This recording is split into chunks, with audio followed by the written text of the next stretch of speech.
السلام علیکم ورحمت الله وبرکاته. د رسول الله صلی الله علیه و آله و صحبه وسلم مبارک عادت تا و چې امت ته بې ښې ورځې او ښه اوقات چې برعکلل هغه بې بیانول. نو موږ ته مناسب ده چې هغه چې رسول الله صلی الله علیه وسلم امت ته توصیه کړې ده باید هغه تاسو ته بیان کړو.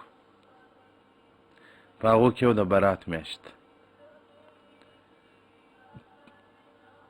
د ابي امامه الباهلي رضی الله عنه څخه روایت دی چې رسول الله صلی الله علیه وسلم بارک ویلي دي اذا دخل شعبان کوم وخت چې بارات را داخل سي نو رسول الله صلی الله علیه وسلم فطهروا انفسکم واحسنوا نیتکم فيه تاسې ځانونه پاک کړئ او نیتونه پاک کړئ. ځانونه د ګناهو څخه پاک کړئ او نیتونه نیک کړئ، یعنې د ښو نیت وکړئ، د ښو اعمالو نیت وکړئ. او بی بی عایشه صدیقه رضی الله عنها مبارکه وایي وایي کان رسول الله صلی الله علیه و آله و صحبه وسلم یصوم. رسول الله صلی الله علیه وسلم مبارک په روژې نیولې، موږ به دا فکر کوو چې دی خلاصه خوله نه لري، همیشه یې روژه ده. کله کله بیا روژې نه نیولې موږ به بیا دا فکر کوو چې رسول الله صلی الله علیه وسلم مبارک روژه ګسره نفلي نه نیسي. وکان اکثر صیامه فی شعبان. د رسول الله صلی الله علیه وسلم ډېرې روژې به هغه په برات په میاشت کې وي. او دغه رنګه په نسائي کې یو حدیث ته د اسامه رضی الله عنه څخه هغه وایي قلت یا رسول الله، صحابي وایي ما رسول الله صلی الله علیه وسلم بارک ته وویل لم ارک تصوم من شهر من الشهور. په هیڅ میاشت کې دومره ډېرې روژې نه نیسې لکه په برات کې چې ډېرې روژې نیسې. او رسول الله صلی الله علیه وسلم ذاک شهر، دا یو میاشت ته انسانان غافل دي، دا میاشت په مابینځ کې د رجب او د رمضان یو میاشت وهو شهر، دا داسې میاشت ترفع فيه الاعمال لرب العالمین. په دغه میاشت کې الله جل جلاله ته د بنده اعمال پورته کیږي. داسې سهار او ماښام د انسان اعمال پورته کیږي، یا د دوشنبې او د پنجشنبې په ورځ اعمال پورته کیږي. خو د ټول کال رزلټ و نتیجه په دغه برات کې معلومیږي چې دې انسان په دې کال کې دومره اطاعت کړی ده، دومره معصیت ته الله کړی ده. نو رسول الله صلی الله علیه وسلم صحابي ته وویل فاحب ان يرفع عملي وانا صائم، ماته دا خوند راکوي چې زما اعمال پورته سي الله جل جلاله ته او زه روژتي یم. او امام غزالي رحمت الله علیه مبارک وایي مسلمان ته دا لازم ده چې د برات څخه څه روژې ونیسي، که ټولې نسي نیولی څه خو دې ونیسي. ان للملائکة فی السماء، په تحقیق سره وایي په اسمان کې د اسمان د ملائکو یو شپه د اختر ستا لکه موږ تاسې چې دوه اختره لرو، کوچنی اختر دی او لوی اختر دی. وایي د ملائکو اختر چې دی هغه لیلة نصف من شعبان، د برات پنځلسی و لیلة القدر او بل لیلة القدر، دا د ملائکو اختر دی. او عید المؤمنین د مؤمنانو اختران بیا یوم الفطر و یوم الضحا، د کوچني اختر او د لوی اختر، دغه دوه زموږ هغه اختران دي. خو د ملایکو اختران چې بیا دي هغه لیلة القدر دی او لیلة نصف من شعبان د برات د پنځلسي شپه ده. نو ځکه په دې وجه باندې امام غزالي رحمت الله علیه وایي دغه د برات پنځلسي ته هغه لیلة عید الملائکه ویل سوی دی چې دا د ملایکو اختر دی. او دغه رنګ امام غزالي رحمت الله علیه مبارک د امام سبکي رحمت الله علیه د تفسیر یو قول ذکر کوي چې هغه روایت ذکر کوي وایي په تحقیق سره په دغه برات باندې د ټول کال ګناهونه کفاره کیږي، معافیږي، او د جمعې په شپه باندې بیا د ټولې هفتې ګناهونه معافیږي، او د لیلة القدر په شپه باندې د ټول عمر ګناهونه معافیږي او کفاره ده. او دغه رنګه وایي د دغو شپو رونول او عبادت کول دا سبب لتکفیر الذنوب، دا کفاره ده د پاره د ګناهو. نو په دغه وجه باندې دغه لیلة النصف من شعبان لیلة التکبیر هم بولي چې په دې کې هغه ګناهونه کفاره کیږي، الله جل جلاله د انسان ګناهونه په نیکۍ وربدلوي. و لیلة الحیات هم بولي، دغه شپه د حیات هم ورته ویل کیږي، ځکه امام منذري یو مرفوع روایت ذکر کړی دی چې من احیا لیلتي العید، که چا دغه دوی شپې رونه کړي د کوچني اختر او د لوی اختر او درېیمه شپه د برات ته 15 لم یمت قلبه یوم تموت القلوب، زړه بیا په هغه وخت کې نسي مړ چې د انسانانو زړونه مري، چې هغه حالت ته ځکندن دی. دلته به ډېر سپین کالیان، دلته به ډېر علما، دلته به ډېر صوفیان هغه بې ایمانه ځي، ځکه خاتمه مستوره ده. شیخ مبارک وایي استاذ مې و تر وخت له مخه ډېر ضعیف او سپین ږیری سو، او ما پوښتنه ځینې وکوله چې څه در وسول، تر تا همزولي هغه ډېر تکړه دي. وایي دا راته 2 استادان مې وه کشف راته اوس هغه دواړه بې ایمانه کړلي وه تر دنیا. بیریږم الله بې نیازه رب دی، بې نیازه ذات دی، دی نه چې بې ایمانه ولاړ نسم. نو محترمینو د ایمان د زوال اسباب ډیر دي، خو راسې هغه د ایمان د بقا اسباب په ځان کې راولو چې د اخترینو شپې په عبادت باندې او دغه رنګه لیلة النصف من شعبان په عبادت باندې باید موږ تیرې کړو. خو له بده مرغه د اخترینو شپې زموږ ستاسو په بازارو کې د کور دپاره سامانونه خلک اخلي. او دغه رنګه امام بهقي رحمة الله علیه مبارک د معاذ بن جبل رضی الله عنه مبارک څخه روایت ذکر کوي، وی الله جل جلاله و اول اسمان ته بلا کیفه هغه راسي د برات پر پنسي په شپه باندې، او بیا الله جل جلاله عفو کوي لجميع خلقه ټول مخلوق ته، ټول بندگانو ته و ټول مؤمنانو ته عفو کوي، یعنې له مخلوق له بندگانو څخه مؤمنان مرادي، الا للمشرکین مشرک ته عفو نه کوي الله جل جلاله، او مشاحن ته عفو نه کوي. مشاحن چې ته وایي مشاحن شدید الحق دی والعداوة، چې دغه جنګونه کوي او دغه بد اخلاق څوک وي. او دغه رنګه د علي بن ابي طالب رضی الله عنه مبارک څخه امام بهقي رحمة الله علیه یو روایت ذکر کوي، و اذا كان لیلة نصف من شعبان، کوم وخت چې د برات ته 15 شپه راله، فقوموا لیلتها، تاسې شپه په عبادت تېره کوي، وصوموا یومها، او ورځې بیا په روژه ونیسئ.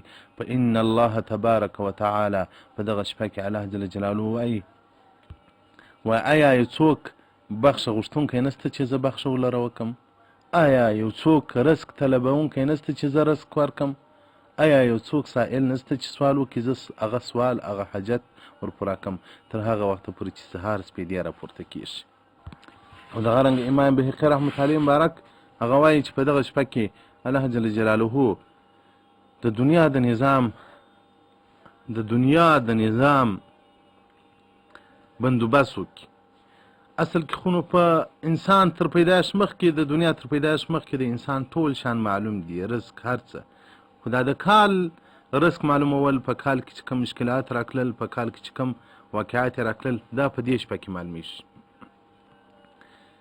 رسول الله صلی الله علیه وسلم مبارک وایي څوک په بازار کې رواني خاندي بې خلقیم په دغه شپه کې به ولره هغه مرګ لیکل سوی وي. څوک په غریب و مسکین وي د واده امید بې نه وي، خو په دې شپه به ورته لیکل سوي چې په سږ کال کې به ته واده کوې، واده به بیا کېږي، لازم به کېږي.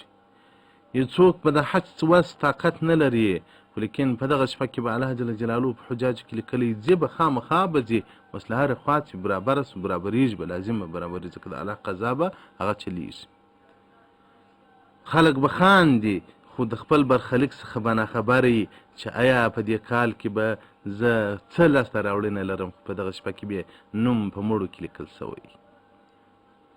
بندوبست د ټول کال په دغه شپه کې وسي، خو په لیلة القدر کې ملائکې چې حکم وي، جبرائیل علیه السلام موچیش ته مقرره ده، بارانو ته کومه ملکه مقرره ده، او رحانو ته کومه ملکه مقرره ده، هغه ډیپټي هغه کار په لیلة القدر د روژې په 20 کې ور وسپارل سي، هغه عملي شروع کړي، بندوبست یې په دغه هغه شپه کې وسي. او دغه رنګه تفسیر مظهري قرطبي او روح البیان و روح المعانی د سورة الدخان د دې اول آیات د دوم آیات متعلق دې مفصل محصور کړی. او دغه رنګه انس بن مالک رضی الله عنه مبارک وایي بعثني الله بعثني النبي صلی الله علیه وسلم، رسول الله صلی الله علیه وسلم مبارک زه واستولم د بیا شعر رضی الله تعالی مبارک یو کور ته یو شعر سره غوښتی، فقلت لها وای ما بیا شعر رضی الله تعالی ته ویل چې هله چابکه ساله ژر کار وکړه، فاني ترکت رسول الله صلی الله علیه وسلم، ما رسول الله صلی الله علیه وسلم پرېښو هغه صحابه کرامو ته د برات ته 15 د شپې بیان کوه. فقالت وای عائشه رضی الله تعالی مبارک راته ویل یا انیس اجلس کښېنه، زه به تا ته د رسول الله صلی الله علیه وسلم مبارک هغه یو بیان درته وکړم د دغه شپې. انس راته نوم مبارک وایي چې عایشې رضیالله عنها مبارک راته ویل کښېنه انسه کښېنه زه به د رسول الله صلی الله علیه وسلم مبارک بیان درته وکړم د دغه شپې. بیا عایشې صدیقه رضیالله عنها مبارک وایي یوه شپه رسول الله صلی الله علیه وسلم مبارک رالی پرېوتی په ځای کې زه چې د شپې راکښېنستم فلم اجده ما دینک پیدا. دا وایي ما په زړه کې دا فکر وکړ چې شاید رسول الله صلی الله علیه وسلم مبارک زما له حجرې څخه تللي نور بیبیګانو کړه. وایي زه رالم د ټولو بیبیګانو خونې مې وکتلې فلم اجده ما نک پیدا. وایي ما فکر وکړ چې شاید د یو مینځه درلوده چې ماریا قطبیه وه چې هغې ته دې تللی، خو زه هغې ته ورلم حالت هم نه و. په یو روایت کې راځي چې وایي رسول الله صلی الله علیه وسلم مبارک په مسجد کې و، په یو بل روایت کې راځي چې رسول الله صلی الله علیه وسلم په جنت البقیع کې پر سجده باندې پروت و. دا مبارک وایي زه چې ورغلم رسول الله صلی الله علیه وسلم مبارک پر سجده باندې پروت و، دومره اوږده طولاني سجده یې وکوله. ما ورته یا رسول الله راځه کور ته راځه کور ته خو نیمه شپه ده. رسول الله صلی الله علیه وسلم په دغه سجده کې د امت خواست الله ته کوه چې یا ربه زما دا درپدره امت را وبخښه. بیا عایشې صدیقه رضیالله عنها مبارک وایي ما ورته یا رسول الله زما مور پلار دې تر تا قربان راځه کور ته. وایي رسول الله صلی الله علیه وسلم راته یا حمیره ایا ته نه یې خبره چې دا لیلة النصف من شعبان دا د برات مجلسی ده. په دغه شپه کې الله جل جلاله د اور څخه انسانان ازادي بقدرش په اندازه باندې د بیشتانو د پسو د هغه بني کلب چې هغه یو قوم دی په عربو کې ډېر پسونه او رمې یې درلوده، د هغو د رمو د وریښتانو پر اندازه باندې الله جل جلاله هغه انسانان ازادوي. نو رسول الله صلی الله علیه وسلم مبارک ورته ویل چې الله جل جلاله په دغه شپه کې د اور څخه هغه په اندازه باندې د رمې د بني کلب خلق له اور څخه ازادوي الا سته ما سوى له شپږو انسانانو څخه چې هغه همیشه شراب خوړونکی وي، او هغه څوک چې د مور و پلار ازار وهلی وي، او هغه څوک چې پر زنا باندې همیشه توب کوي، او هغه څوک چې وسیله رحمي قطع کوي ولا مصارم ولا مضرب، هغه څوک چې فتنه اچونکی په امت کې، او هغه څوک چې چغلګري کوي. په یو روایت کې د دا مضاربون پر ځای مصورون راغلی دی، هغه څوک چې په دنیا کې تصویران اخي. الله څونه امت په تصویرانو باندې مبتلا دي. دلایل هم بیا علما پر وایي دا خو نو ضرورت دی. سبحان الله. نو په دغه شپه کې شرابي ته الله عفه نه کوي، د مور پلار ازاري ته عفه نه کوي، او زناکاره ته عفه نه کوي، چغلګر ته عفه نه کوي، هغه چې وسیله رحمي نه کوي هغه ته عفه نه کوي، او تصویر اخیستونکي ته عفه نه کوي. سبحان الله. موږ څونه غافل یو. امام بهقي رحمت الله علیه مبارک په فضایل الاوقات کې دې ته مفصل بحث ورکړی ده. صفحه 28 بیا تر 15 پورې فضایل الاوقات امام بهقي رحمت الله علیه مبارک چې په حدیث کې ډېر غټ سند ده، او دغه رنګه ترغیب الترهیب جلد 2 صفحه 9، او دغه رنګه مکاشفة القلوب د امام غزالی رحمت الله علیه صفحه 454 باب نمبر 101 باب فی فضل شعبان المبارک. او دغه رنګه دغه شپې ته لیلة الشفاعه مو وایي، ځکه رسول الله صلی الله علیه وسلم مبارک د دغې میاشتې د برات پر 14 باندې الله جل جلاله ته ډېر زارۍ وکولې. الله جل جلاله سلس امت ورمعاف کړي. پر 14 باندې بیا ډېرې زارۍ وکولې. الله جل جلاله 2 سلسه ورمعاف کړو. 15 باندې چې رسول الله صلی الله علیه وسلم په جنت البقیع کې پروت و، الله جل جلاله عجز وکړي، الله ته وژړل چې یا رب زما امت را معاف کړه، یا رب زما امت را معاف کړه. ای محترمینو، زموږ نبي زموږ په حق کې څومره الله جل جلاله ته اوښکې توی کړي دي. انبیا خو معصوم دي، هغه خو جنتیان دي، هغه خو له ګناه څخه پاک دي، هغه زموږ په حق کې اوښکې تویولې. زموږ څومره غفلت ته د رسول الله صلی الله علیه وسلم مبارک سره. آیا موږ د خپله سینه د رسول الله صلی الله علیه وسلم محبت ته سپارلې ده؟ آیا موږ د خپله ژبه د رسول الله صلی الله علیه وسلم مبارک په درود باندې مشغوله ګرځولې ده؟ که دې د رسول الله صلی الله علیه وسلم مبارک د محبت بیان کوه، د رسول الله صلی الله علیه وسلم مبارک سیرت ته بیانوه، د رسول الله صلی الله علیه وسلم مبارک مینه دې د خلکو په زړه ورننه ایستله، خلک به قسم قسم خبرې درپسې کوي. نو رسول الله صلی الله علیه وسلم بارک وایي الله جل جلاله ټول امت را معاف کړي ما سوا له هغه چا څخه چې فر من الله چې د الله څخه وتښتېږي وتباعد عنه او د الله څخه لرې سي بالاصرار علی المعصیة چې پر ګناه همیشه توب کوي. ګوره رسول الله صلی الله علیه وسلم ته الله ټول امت ور معاف کوي چې شفاعت بیا په ورځ قیامت درکمه ما سوا له هغه چا څخه چې هغه د الله څخه لرې سي همیشه توب پر ګناه باندې کوي. نو محترمینو پر صغیره ګناه باندې همیشه توب کبیره ګناه جوړیږي او پر کبیره ګناه باندې همیشه توب موضع و کفر ته ده. نو له بده مرغه زموږ په جامعه کې داسې انسانان سته چې پر لمانځه ولاړ دي هم ګناهګاره دي، که طواف کوي هم ګناهګاره دي او که پر سجده پراته هم ګناهګاره دي، لکه ژیره چې خری دي ژیره یې وهلې وي ځکه دا دی ګناه ده که بیده یې هم ګناه پسې درله کېږي. سلیریس کانټې انسان څومره څومره څومره زړور یې څومره زور کوي د الله سره. سلیریس کانټې د الله جل جلاله په معصیت کې واقع هغه څوک چې چاته فلمونه وراستی چاته تصویران وراستی هغه بیا کتل کېږي میډیا ته ځي په فیسبوک کې پراته وي څلېرس ګنټې انسان په ګناه کې اخته یې. آیا تاسو د رسول الله وسلم د شفاعت څخه ولې ځان باسئ؟ د خدای په لحاظ خپل ځانونه د رسول الله وسلم د شفاعت څخه منع محرومه کوئ. ستاسو په خاطر درته وایو خو نه تصویر اخم نه ژیره خریم نه یې وهم نه یو بل داسې جرم کوم چې په هغه باندې دې د الله څخه لرې سم خو الله دې پر جرمو باندې توفیق نه راکړي. هغه چاته عفو نه کوي هغه څوک د رسول الله اسلام په شفاعت کې نشي راتلی چې هغه همیشه تو پر ګناه کوي. محترمینو ګناه به کېږي له انسان څخه ولیکن همیشه تو پر ګناه مه کوئ. دا ژیره خریل په میاشتو میاشتو په کلو کلو دا همیشه توب دی.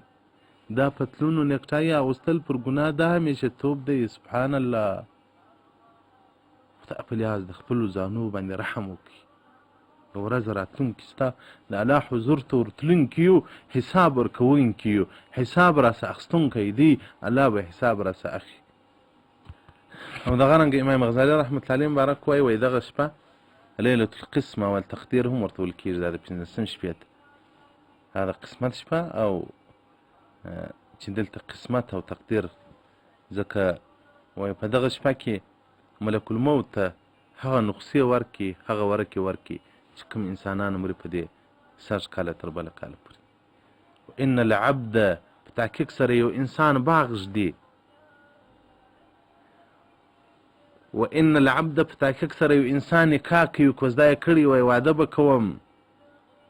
وان العبد په تحقیق سره یو انسان بنا شروع کړي ځای جوړي. وان اسمه په تحقیق سره نوم ده هغه فی الموتی په مړو کې راغلی خو نه هغه واده وسي نه هغه باغ ورسیږي او نه هغه سرای ورسیږي خو دی ځینې مړ سي. امام غزالي رحمت الله علیه مکاشفة القلوب صفحه 454 ته مفصل بحث وکړ. نو محترمینو دغه میاشت د برکات میاشت ده. په دغه میاشت کې تاسې عبادت وکړئ. په دغه میاشت کې تاسې اذکار مغفرت ته الله څخه وغواړئ. په دې میاشت کې درود ووایاست تلاوت قرآن وکړئ روژې ونیسئ نفلونه وکړئ خیراتونه وکړئ هر د نیک کار وکړئ خو لیکن په ناروا باندې مه لمانځئ. په پښتنو کې خو له بده مرغه چې بارات راسي خلک ناروا ورته شروع وکړي په ناروا شروع وکړي چې روژه راشي ښه په ناروا سره اخته سي. ځکه په روژه کې زما په یاد دا زموږ په منطقه کې چې وو یو وخت یو شاګرد زه وایستلم د شپې ول درځه یو ځای ته ځو هلته یو څه کالي یو چا راستولې وه د مسکینانو دپاره کالي نو مال درځه ووسو مسکینانو هغه فقراو ته یې وروړو هغه مهاجرینو ته. نو پر بازار باندې چې رالو خلک د روژو پر غاړه ناست چکې ورته پرتې دي. سبحان الله. دا نور وخت چې د شپې زه پر بازار راغلی یم خلک چکې نه کوي خو په روژه کې زموږ پښتانه چکې شروع کړي. دا زموږ د الله له دینه سره جفایي ده. هغه پښتانه چې پنجابیانو به ویل رمضان جانې پټان جانې روژه و پښتون ښه سره پوهېږي زموږ پښتنو هغه روژه دغه ډول کړه نو موږ به الله جل جلاله ته په کومو سترګو ورځو. روژه خو هغه روژه وه چې صحابه کرامو به نیول، چې په اسلامي باندې بیا هم نیمه ګوله وچه ډوډۍ وخوړله، بیا به د الله په دین په عبادت باندې اخته ول. په روژه مات بیا هم نیمه ګوله وچه ډوډۍ وخوړل، بیا به په عبادت او د الله په دین باندې مصروفه ول. روژې خو هغه روژې ولې چې په نس پورې بې ډبرې له لوږې نیولې وې. زموږ کومې روژې دي خو د پیشلمي ټیغ د سهار په لمانځه کې راکاږو، د روژه مات ټیغ په تراوو کې راکاږو، په شربتو په یخو یخو شانو باندې زموږ. محترمینو، لږ راځئ له ځانه سره فکر وکړو. له دې دنیا څخه تلونکي یو، له دې دنیا څخه به ځو. دا دنیا بقا نه لري موږ ته، موږ کې فنا کېږو. نو چې زه راځئ پر یو داسې لار باندې ورسو چې آخرت هغه زموږ دپاره خیر سي، هغه ابدي ژوند زموږ دپاره خیر سي، هغه ابدي زندګي زموږ دپاره خیر سي. دنیا تلونکې ده. په دنیا کې نه نبي بقا کړې ده، نه یو ولی بقا کړې ده، نه یو باچا بقا کړې ده، نه یو ښایسته مخي بقا کړې ده، نه یو تور مخي بقا کړې ده، نه یو قوم پاته سوی دی. ټول زوال دي ځي. نو چې زوال یو راځي د آخرت دپاره سرمایه برابره کړو. په دغه میاشت کې پر یتیمانو، په دغه میاشت کې پر فقراو، پر مساکینو باندې رحم وکړئ، خصوصا تجارانو. تاسو خو الله شتمن کړي یاست، تاسو خو د لوږې څخه نه یاست خبر، تاسو خو له دې نه یاست خبر چې مریض په کور کې لرم خو لیکن د اسپتال پیسې نه لرم، تاسو خو له دې نه یاست خبر چې اختر راځي کالي وس نه لرم، تاسو خو له دې نه یاست خبر چې روژه را روانه ده د روژه مات د خوړلو هغه وس نه لرم، بلکې په هر څه باندې ابات یاست.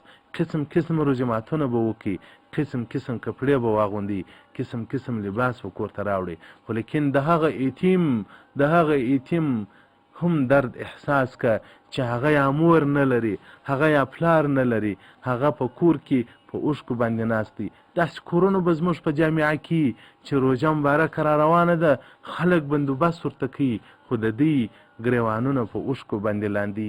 رحم وکړئ پر دې مظلوم قوم باندې، رحم وکړئ پر دې مظلوم قوم باندې، رحم وکړئ. پوښتنه وکړئ، د فقراو پوښتنه وکړئ، وګرځېږئ.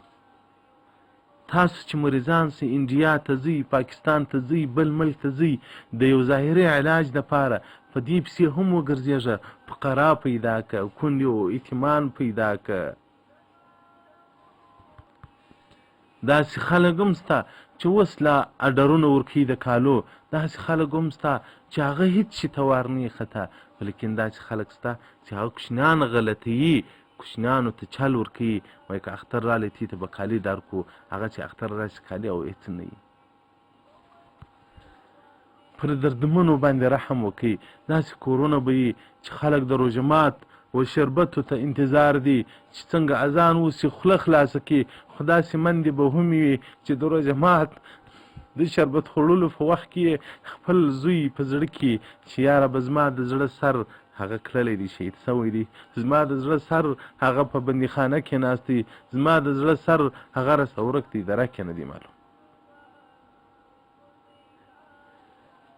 داسې خلک به هم وي چې په روژه مات باندې هغه ماشومان و سرخانو ته راغواړي چې راسي قسم قسم نعمتونه وخوري، خو داسې بچیان به هم وي د روژه مات پر وخت باندې به پر مور باندې د پلار چغه کوي چې مور زما پلار چیرې دی. نو تاسې لږ درد وکړئ پر دې امت باندې، لږ رحم پر دې امت وکړئ. دومره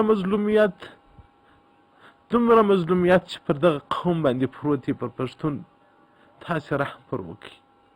هر ځای چې تجاران یاست پر دې پښتنو باندې رحم وکړئ. ډېر درپدره دي، 40 کاله کېږي چې په ده کې کونډه او یتیم دی، 40 کاله کېږي چې په ده کې مهاجر دی، 40 کاله کېږي چې په ده کې هغه درد دی. پر دې باندې رحم وکړئ. الله به پر تاسو باندې رحم وکړي، ستاسو پر بچیانو به الله رحم وکړي. نو الله جل جلاله مو ټول طاعتونه او روژې قبولې کړه. الله جل جلاله دې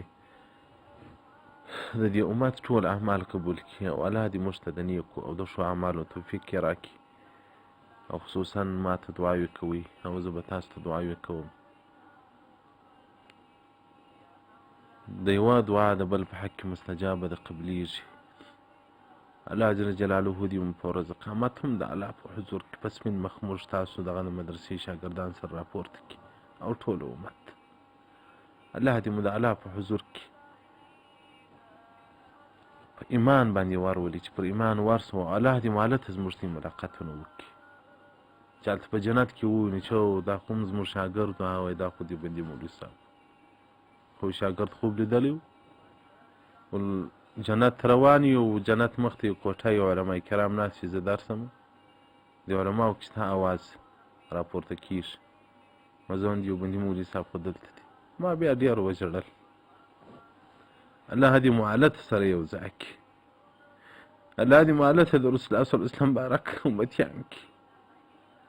الله دې مو هلته یو ځای کړي چې په جنت ته ورسو د رسول الله صلی الله علیه وسلم امتیان مو په حساب کړي. او رسول الله صلی الله علیه وسلم بارک ته زه وایم چې یا رسول الله دا هغه شاګردان دي چې تا درود ما ورته بیانوه، ستا مینه ما په زړو کې وراچوله، ستا د سنتو طریقې مې ورته بیانولې. یا رسول الله دا هغه شاګردان دي تر تا پر مره رسولي دي. او الحمدلله الحمدلله زموږ شاګردانو کې انشاءالله الرحمن ډېر فرق راغلی دی. دا شاګردان ستا چې رسول الله صلی الله علیه وسلم یې په خوب لیدلی دی، دا شاګردان ستا چې د ورځې اوس 15,000 واره درود وایي. الحمدلله الحمدلله. پر دې حمد وایم چې د نیک خیر په کار باندې مو خلک هغه بوخت کړل، د نیک په کار باندې مو مشغوله کړل، په ناروا مې نه دي مشغوله کړي. او دغه ما چې کوم ثواب الله په راکوي دا ما وروح ته د رسول الله صلی الله علیه وسلم بارک، او بیا ټول صحابه کرام، بیا ټول ائمه او ټول مجتهدین، بیا مور و پلار ته مې، او بیا و ټولو قریبانو ته مې، بیا و ټولو شاګردانو ته مې د مدرسې او که دغې سبقان راباندې وایي، او بیا و کافة للمؤمنین و ټولو مؤمنانو ته دې الله د زما د هر عبادت ثواب ور ورسوي. دا زموږ ستاسو سره یو خپل د زړه درد او دا زموږ ستاسو سره کومک دی. نور موږ څه په لاس کې نه لرو، کوم وایي هغه به مو هم درکړی وای. والسلام علیکم ورحمة الله